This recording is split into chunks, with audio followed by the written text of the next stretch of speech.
reforming our foster care system in America and trying to help where we can around the world. And I yield the floor. Mr. President. Senator from Kansas. Mr. President, thank you. Today we considered, I asked unanimous consent to address the Senate as if in morning hour. Without objection.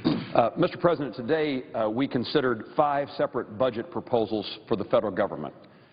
At first glance, that would appear to be the fiscally responsible thing to do. The families back home in Kansas and small businesses, owners that I talk to, they do that every year. They operate with a budget, and we know the federal government needs to do so as well. However, this chamber, the Senate, has not passed a budget in 1,113 days, more than 3 years. In my first speech on the Senate floor as a new member of the United States Senate a little more than a year ago, I indicated to my Senate colleagues that my greatest concern for our country is our nation's out-of-control spending. I'm here today because I still have that concern. We spend too much money, and we no longer can delay the difficult decisions necessary to correct that problem. Our national debt stands at more than $15 trillion.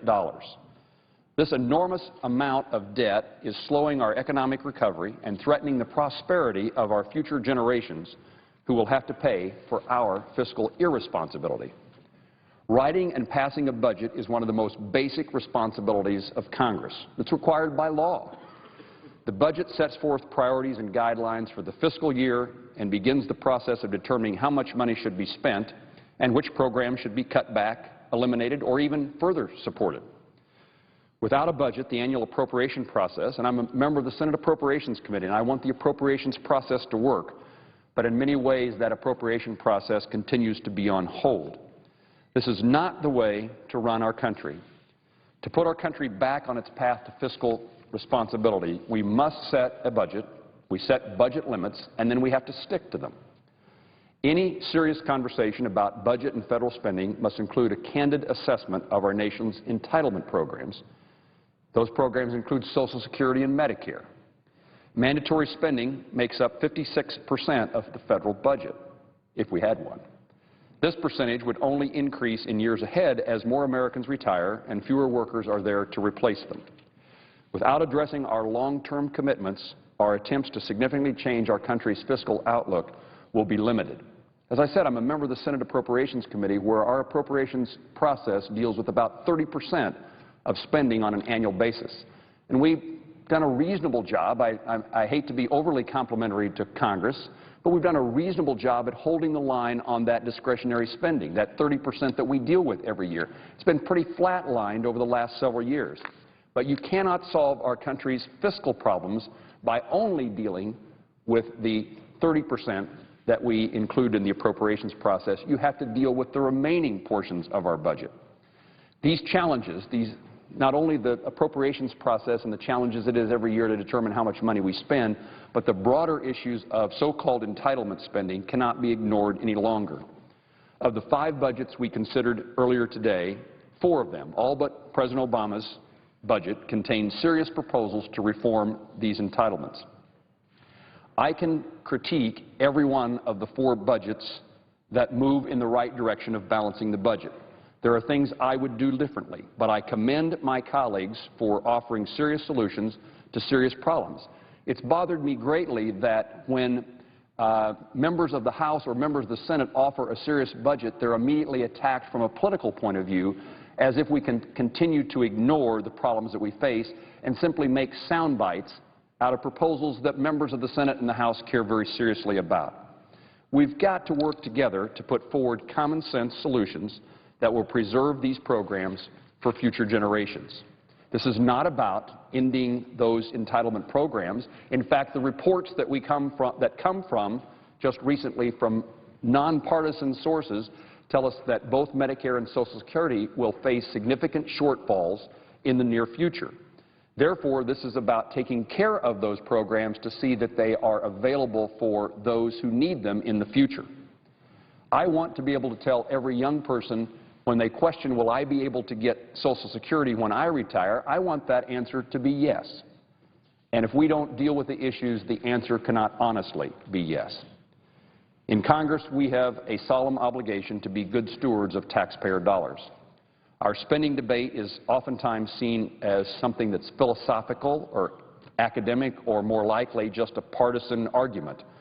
But the truth is that out-of-control borrowing and spending has a very real consequence on the daily lives of every American and certainly on the economy in which we live and operate.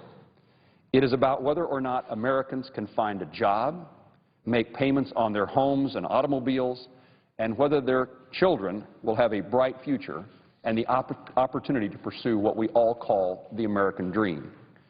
When we continue to fail to balance the budget, when we don't put ourselves on the path toward a balanced budget, it means increasing inflation, higher interest rates, and uncertain economy, which results in less business investment and fewer jobs.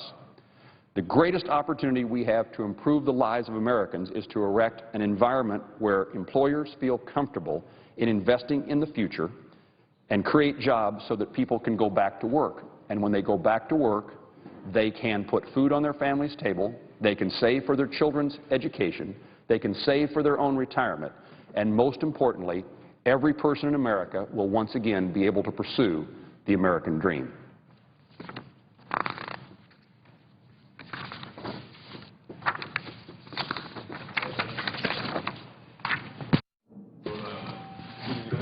Thank you very much.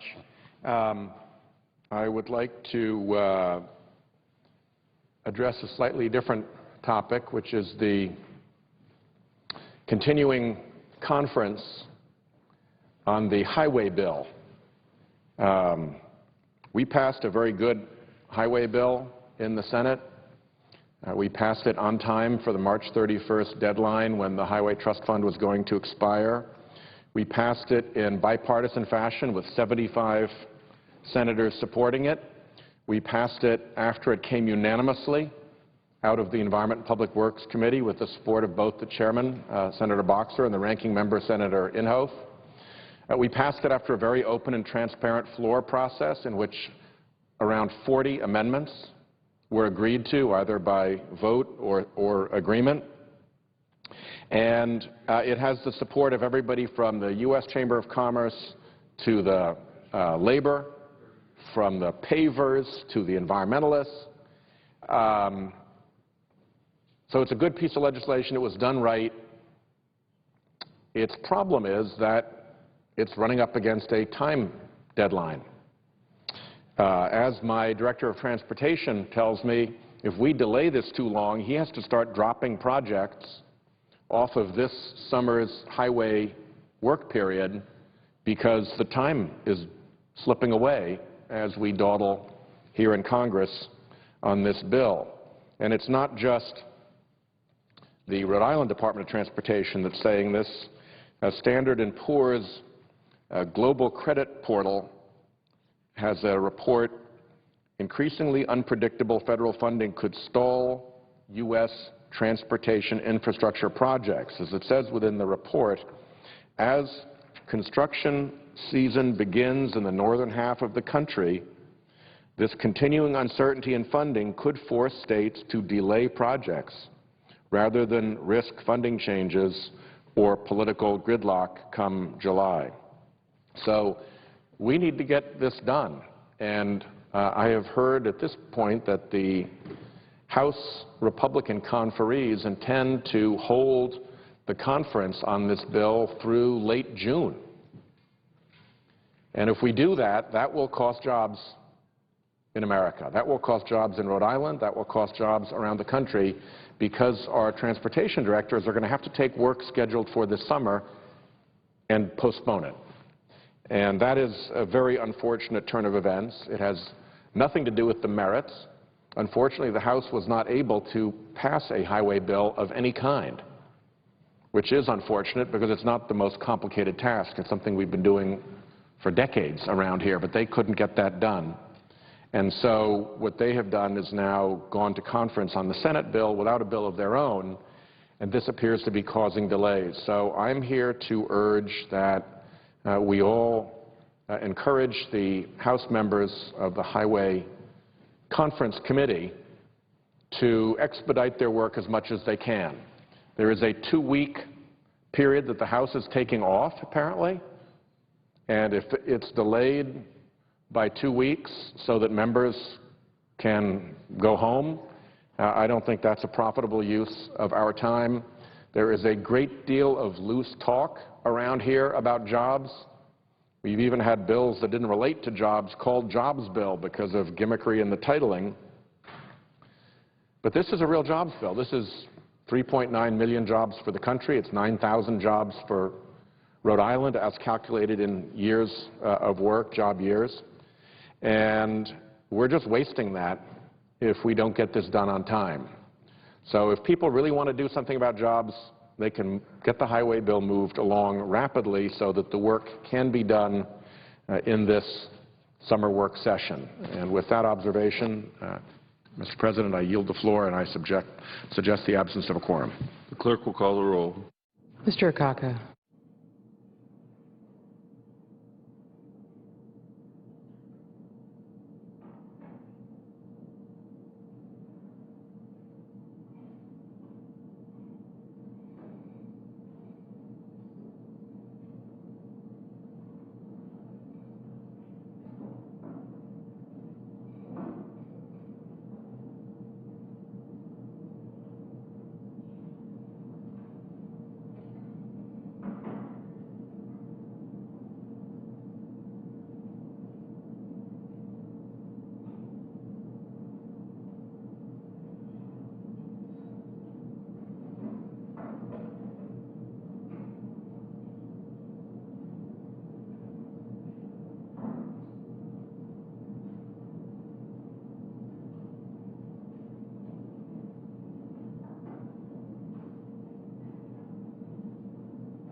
about the war in Afghanistan. I've spoken on the Senate floor many times over the last number of years about the war. I've done so because I believe that the American people and our service members in the field deserve a policy worthy of their efforts and their sacrifice and a thorough examination of the issues at hand. And I've done it also because when it comes to matters of war, the Senate has an important responsibility to ask tough questions of any administration. I believe that we are entering a critical phase in our engagement in Afghanistan, which will have implications for our eventual drawdown of troops in the year 2014. Earlier this month, the President spoke to us from Kabul on the new Strategic Partnership Agreement, known by the acronym SPA, and of course this is an agreement with Afghanistan. He described a transition plan which focuses on protecting and promoting shared democratic values, advancing long-term security, reinforcing regional security and cooperation, social and economic development, and strengthening Afghan institutions and governance. I agree with the general approach laid out in the Strategic Partnership Agreement, but I have several outstanding questions and concerns regarding U.S. engagement in Afghanistan. I'd like to describe some of these concerns and lay out specific steps that the administration should take with respect to the war to ensure that U.S. security interests and the tangible security, political, and economic gains in Afghanistan are in fact protected. I've participated in more than 20 hearings on Afghanistan and Pakistan with the Senate Committee on Foreign Relations. I've personally chaired 4 hearings on aspects of our engagements in the region. I visited Afghanistan and Pakistan 3 times, most recently in August 2011 with the presiding officer, Senator Bennett, along with Senator Blumenthal and Senator Whitehouse.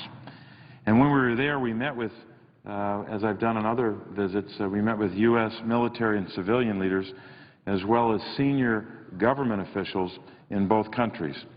Through this engagement, I've sought to examine U.S. goals and progress in this war within 3 broad areas.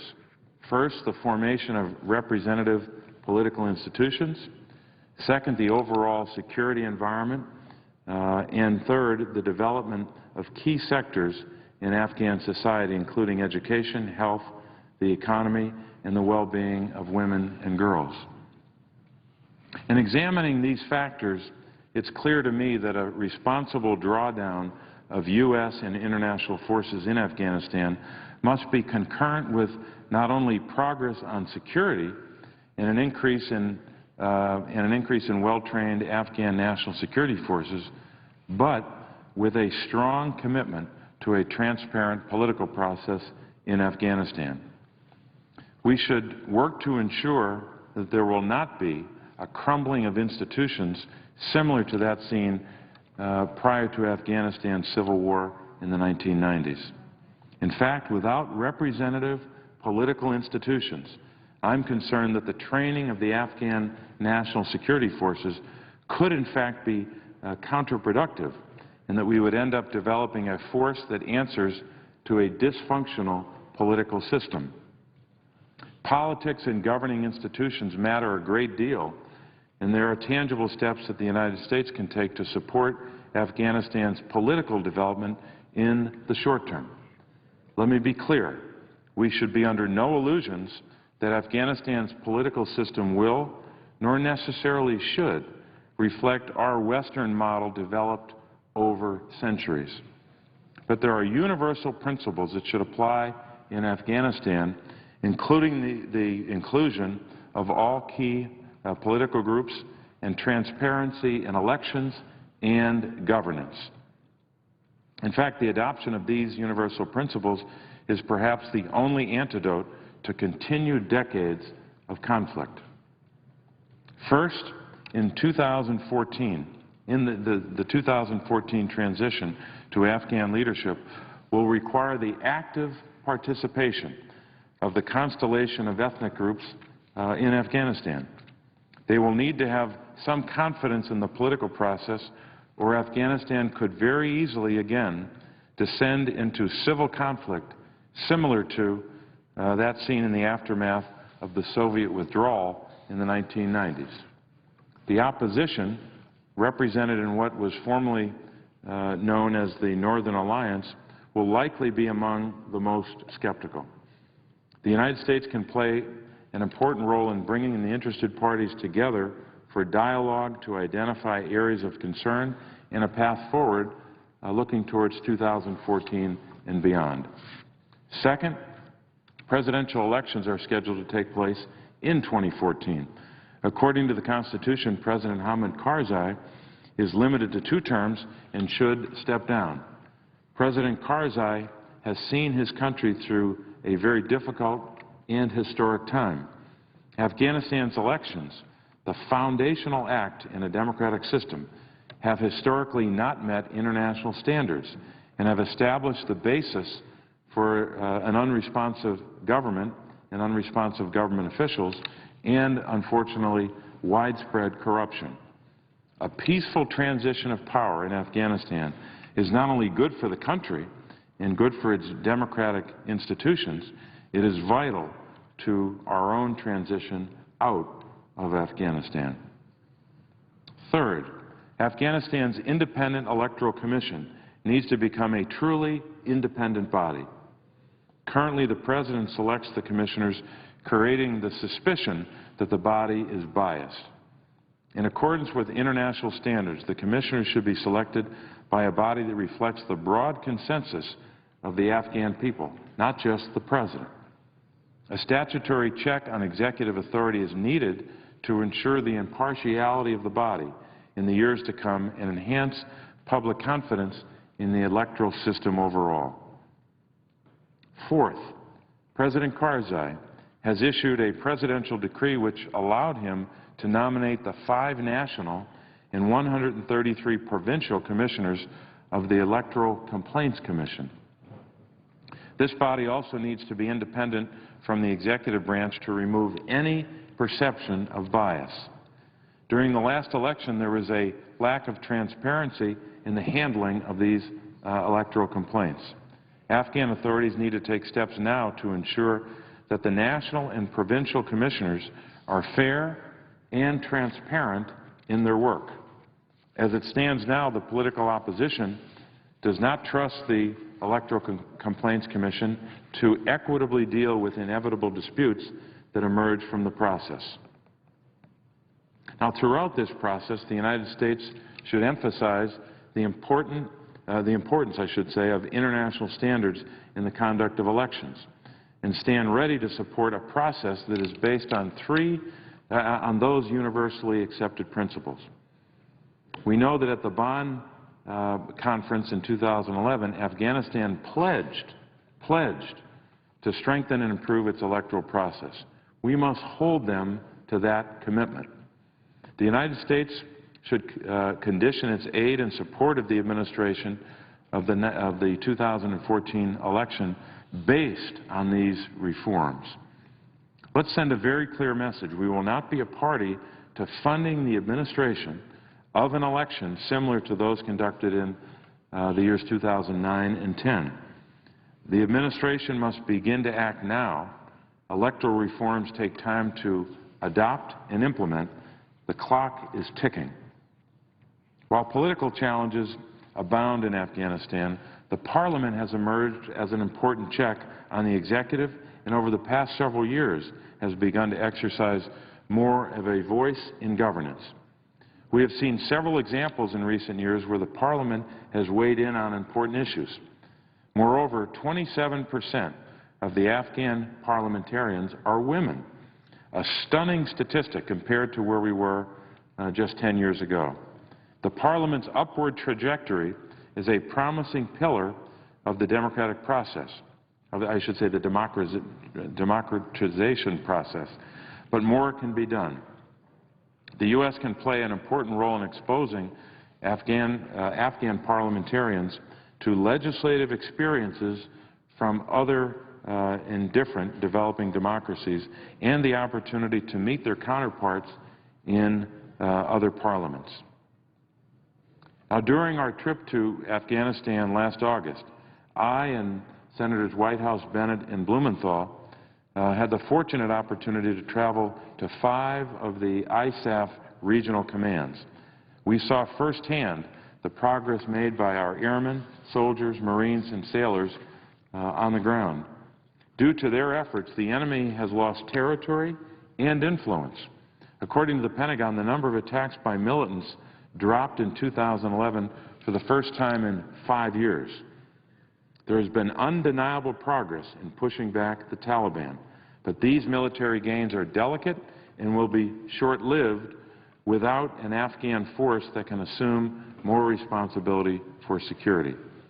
I discussed these issues with Lieutenant General Caldwell, the former commander of the NATO effort to train the Afghan forces. I should say Lieutenant General Caldwell has been ably replaced by Lieutenant General Daniel Bolger. We've seen significant progress in the training and deployment of the Afghan Special Forces units, which, according to the Pentagon, have made, quote, impressive strides towards becoming an independent and effective force, unquote. We have also seen growing independence of the Afghan regular units. As of the end of March, 13 ANA or conducts have been designated as able to operate independently with advisors.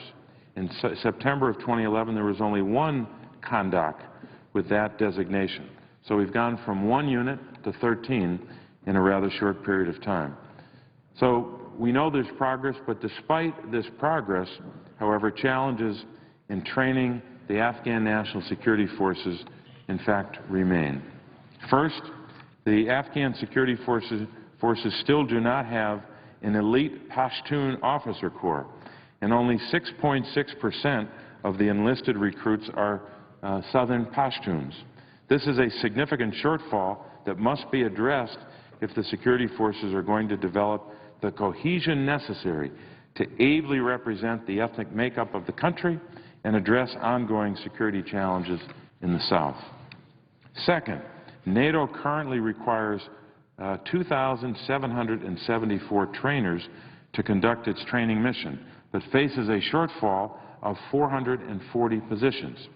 While this capability has improved, the training shortfall remains stubbornly high and has an adverse impact on NATO's ability to adequately train the Afghans in a timely manner. Our NATO partners can and should do more to help address this deficit. Finally, I have concerns about the long-term price tag associated with the Afghan National Security Forces.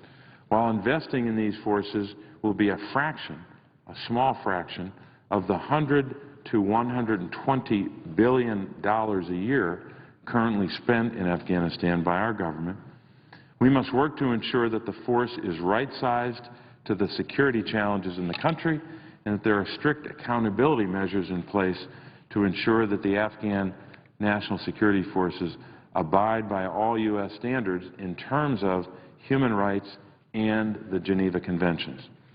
While we've made progress on the battlefield, the Taliban and terrorist groups like the Haqqani Network remain capable of spectacular attacks across the country and, as we know, in Kabul, the capital. 34% of the attacks by militants took place in Regional Command East, an area where the Haqqani Network is most active. I believe that the Afghan National Security Forces will be capable by 2014 of providing security in much of the country, but we need to maintain a capability to attack and disrupt terrorist groups in the country who seek to project force outside of Afghanistan's borders and do harm to U.S. interests.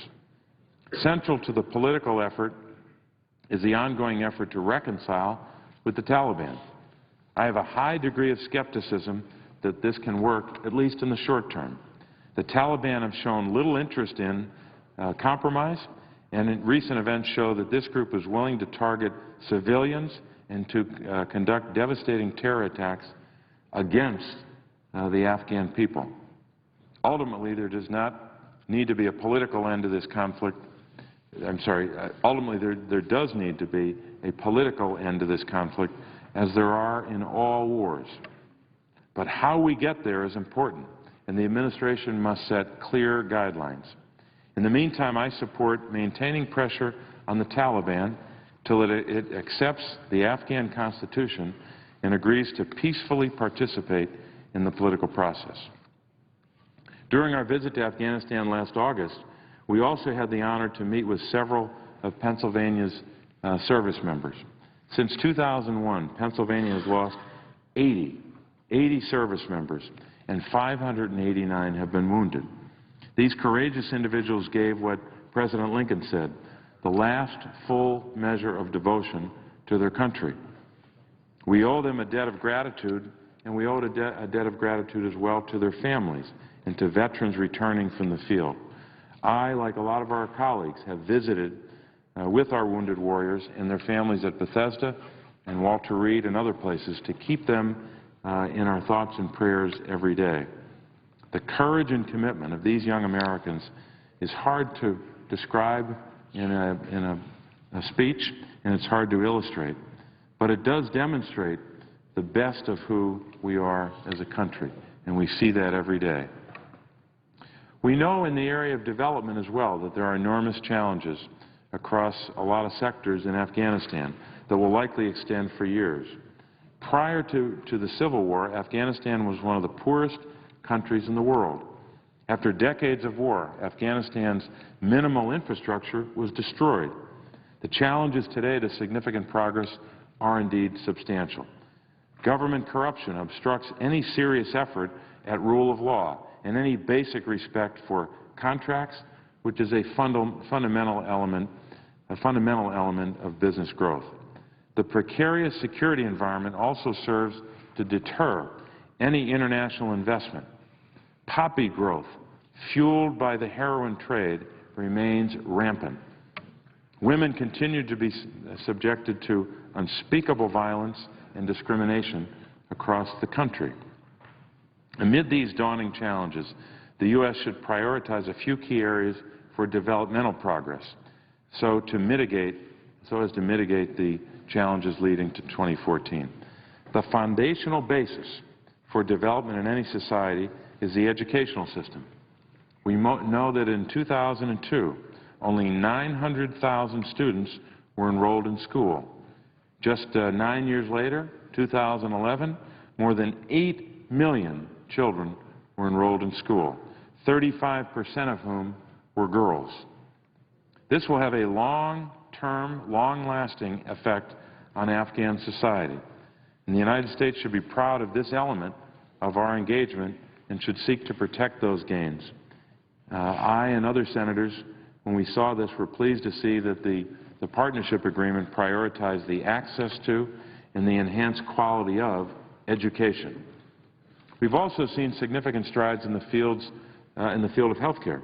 In 2002, only 9% of Afghans had access to basic health services. Today, that number has grown to 64% of the population. More children live to see their 5th birthday than ever before in Afghanistan. Health care, too, is emphasized in the agreement that the President talked about recently, and it focused on basic health services and specialized care for women and children.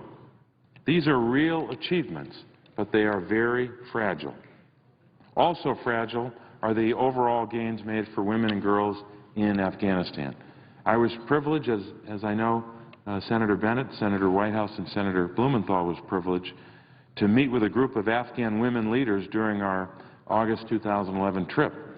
And we were all tremendously inspired by their determination to continue the fight for women's rights in the face of blatant oppression and violence. In 2010, I co-chaired a Senate Foreign Relations Committee hearing on the plight of women in Afghanistan. We must preserve the progress that women and girls have achieved in the past 10 years. Empowered women have an immensely positive impact on their communities, investing resources in education, health care, and other basic needs. They also dissuade young men from turning to militancy. In 2011, Secretary Clinton told a group of Afghan women, and I'm quoting, "We will not abandon you. We will stand with you always," unquote. We as a nation have an obligation to stand by that commitment to the women and girls of Afghanistan. It's not only the right thing to do, it's in our national security interest to do this as well. And I agreed, like many did, I think, with the findings of a 2011 report by the Senate Foreign Relations Committee, which made three main recommendations with respect to U.S. assistance to Afghanistan. First, it called for a multi-year civil assistance strategy for the country. Second, the report called for a reevaluation of the performance of stabilization programs in conflict zones. Third, it called for a focus on sustainability. The report argued that all U.S. assistance projects should meet three basic criteria. They should be necessary, achievable, and sustainable. This simple concept is critically important. A great deal of funding and resources has been expended in Afghanistan, much of it on important and necessary programs. But with a withdrawal of international troops and a commensurate decrease in funding going into the country, there is a distinct possibility that Afghanistan could experience an economic depression which could have dramatic security implications. There is time now to address this problem by conducting a careful review of all U.S. assistance to the country. These programs, or those programs I should say, that are not sustainable should be phased out. While this may have painful short-term consequences, it will be better for the long-term viability of the Afghan economy. The U.S. and the international community should consistently reemphasize that while there will be a transition in 2014, this does not mean the wholesale withdrawal and disengagement from Afghanistan. The Strategic Partnership Agreement has helped send this message. The U.S. will still have significant security concerns in the country and should maintain a strong counterterrorism capability. Work will still remain in providing support and assistance to the Afghan National Security Forces. The international community can also continue to play a key role in helping Afghan society to develop. All of this falls squarely within our national security interests, and all parties in Afghanistan and in the region should hear this message. And finally, Mr. President, I'll end with a few comments about Pakistan. I continue to believe that Pakistan is too important to U.S. interests for us to sever ties or significantly diminish the relationship. We know we've had trouble in our relationship, but we know a couple of other things as well. Pakistan has lots of nuclear weapons. It is a hotbed of Islamic extremism. It also provides the best logistics routes for our supplies headed into and out of Afghanistan. And Pakistan will play an essential role in ensuring the transition to a peaceful Afghanistan. Despite the seemingly insurmountable challenges and at times divergent strategic interests, we must continue to find a way forward and work together where our interests do overlap. Pakistan has made significant sacrifices in countering extremism within its borders, mostly against forces that represent a direct threat to the state itself. It has yet, however, to go after the Haqqani network in a serious way. It continues to provide a haven for the Quetta Shura Taliban, which is the headquarters of those seeking to destabilize the Afghan state. Pakistan has not taken adequate measures to confront the proliferation and trade in illicit bomb-making materials, which have killed thousands of its own citizens and hundreds of our U.S. troops across the border in Afghanistan. Taking all of this into account, there are significant elements of Pakistani society that we cannot consider allies. This is why I strongly support the conditionality built into U.S. assistance to Pakistan, which requires that the Pakistani authorities make significant progress to countering terrorism and attacking IED networks. If they don't take steps to address these issues, this assistance will be significantly cut, and it should be. For more than 2 years, I've worked to address this critical problem of improvised explosive devices, which are responsible for the majority of deaths and injuries among our service members in Afghanistan. The primary explosive ingredient in IEDs used in southern Afghanistan is calcium ammonium nitrate, so-called CAN or CAN. It's also used as a fertilizer and is produced in factories in Pakistan. I've been adamant that the Pakistani government must significantly increase its commitment to regulating the bomb components and preventing them from being smuggled across the border into Afghanistan. In June 2010, I introduced Resolution 570, which called for an increased effort by Pakistan to effectively monitor and regulate the manufacture, sale, transport, and use of ammonium nitrate fertilizer in order to prevent its entrance into Afghanistan. The Resolution 570 passed the Senate unanimously on June 28, 2010. During our recent visit to Pakistan, I discussed this issue with several senior government officials, as did Senator Bennett, Senator Whitehouse, and Senator Blumenthal. The Pakistani leaders expressed an interest in countering the proliferation of bomb components and presented to us an action plan for interdicting these materials. However, the proof of their commitment has yet to be seen through the implementation of this plan. In December of 2011, I introduced an amendment to the National Defense Authorization Act that would require the Secretary of Defense to certify that Pakistan is demonstrating a continuing commitment to and making significant efforts towards the implementation of a strategy to counter IEDs. This provision, unfortunately, was removed during the conference committee. The final version of the bill requires the Secretary of Defense to produce a report on Pakistan's efforts to counter IEDs. I continue to believe that combating this threat posed by IEDs is one area where our interests do, in fact, overlap with Pakistan. At this time of frayed relations, IEDs continue to kill Pakistanis, Afghans, and, of course, Americans on the battlefield. By working together against this common threat, we can begin to rebuild confidence in the relationship and make progress toward more vexing strategic issues that affect our countries.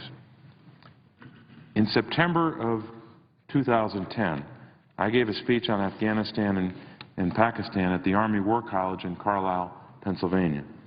Former Secretary of War Root believed that the Army War College was established in 1903, quote, not to promote war, but to preserve peace by intelligent and adequate preparation to repel aggression, unquote. That's what Secretary Root said all those years ago. As we look forward to 2014 and a long-term relationship with the people of Afghanistan, all of our support for representative political institutions, improving the security environment, and Afghan social and economic development are intelligent and adequate preparation to repel aggression. The next year and a half will be very consequential. If the U.S. works to strengthen representative institutions, bolsters the Afghan security forces, and maintains sustainable development assistance, all will pay dividends for our peace and security for years to come. Mr. President, I yield the floor and note the absence of a quorum. Clerk will call the roll. Mr. Akaka.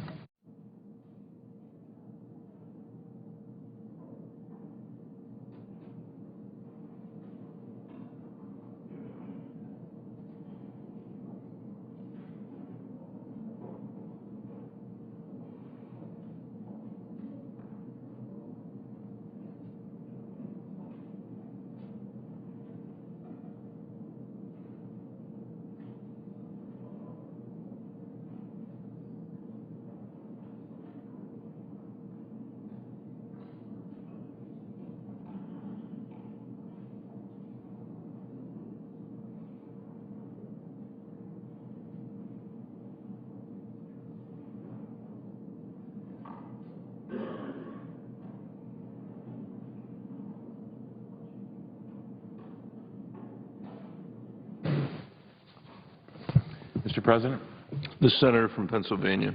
I'd ask that the quorum call be vitiated. Without objection. Mr. President, I ask unanimous consent the Senate proceed to a period of morning business with senators permitted to speak therein for up to 10 minutes each. Without objection. I ask unanimous consent that at 10:30 a.m. on Thursday, May 17, 2012, the Senate proceed to executive session to consider calendar number 646 and 647, that there be 90 minutes for debate equally divided in the usual form to run concurrently on both nominations en bloc, that upon the use or yielding back of time, the Senate proceed to vote without intervening action or debate on the nominations in the order listed, that the nominations be subject to a 60-vote threshold, the motions to reconsider be made and laid upon the table with no intervening action or debate, that no further motions be in order to the nominations, that any statements related to the nominations be printed in the record, that the President be immediately notified of the Senate's action, and the Senate then resume legislative session. Further, that the cloture votes with respect to these nominations be vitiated. Without objection.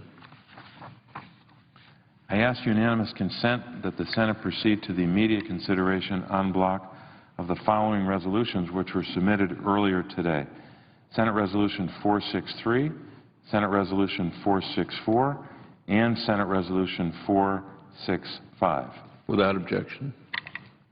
I ask unanimous consent the resolutions be agreed to, the preambles be agreed to, the motions to reconsider be laid upon the table en bloc with no intervening action or debate, and any statements related to the resolutions be printed in the record at the appropriate place as if read. Without objection.